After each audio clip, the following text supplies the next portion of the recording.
This is Lauren Richmond of East Denver Bible Baptist Church, and again, I want to thank you for listening in today. We were talking about building a relationship with Jesus Christ. We said trust in God, and I want to continue a little bit on that today and maybe share some things out of my own life. In Psalm 37:3, it says, "Trust in the Lord and do good, so shalt thou dwell in the land, and verily thou shalt be fed. Delight thyself also in the Lord, and he shall give thee the desires of thine heart."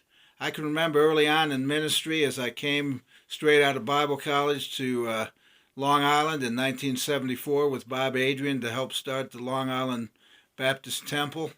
And a couple of other guys came with us, and I remember still being single and very much naive, didn't have but a few dollars in my pocket. It was amazing how God was able to provide. I remember one particular time as I had taken a job at Wetson's. Initially, they weren't going to hire me because they just said they didn't have any openings and wouldn't have for a little bit. But as I shared that was available to work anytime except for the next 2 weeks because we're having a revival meeting. And then I couldn't work on Sunday or Wednesday nights, but I could work any other time.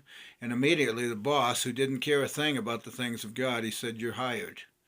Went to work, and I had made some commitments financially to Faith Promise back at Cherry Street Baptist Church. And I remember after getting my paycheck and putting my money in the offering on a Sunday, I would have $1 left until the following Thursday.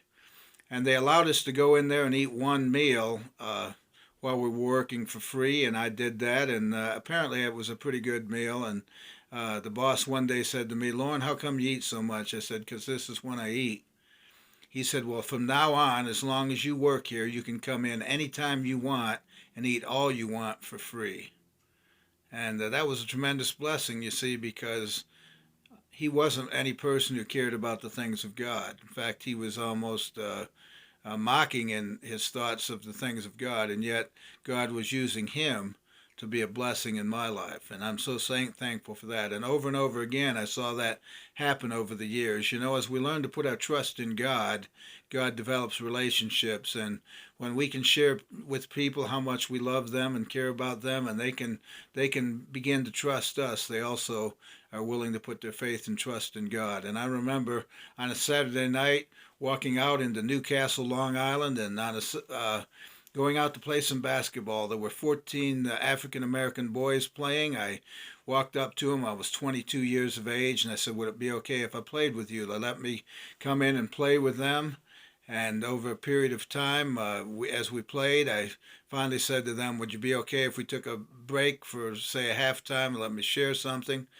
Pulled out a New Testament out of my back pocket and proceeded to share with them the gospel of Jesus Christ, and had the opportunity to lead a number of them to Christ. And they began to come to church with me every Sunday. Well, the good news is I look forward to that one day. It's been a lot of years now. It's 40, 46 years later. But I look forward one day to seeing many of those young men in heaven because of what happened that night. Trust in the Lord and do good, so shalt thou dwell in the land, and verily thou shalt be fed. How are you going to not only learn how to trust God in your life, but how are you going to share that with someone else and make an impact? I'd encourage you to do that in this time that we're living. What a wonderful blessing that would be in somebody else's life. God bless you. Have a wonderful day.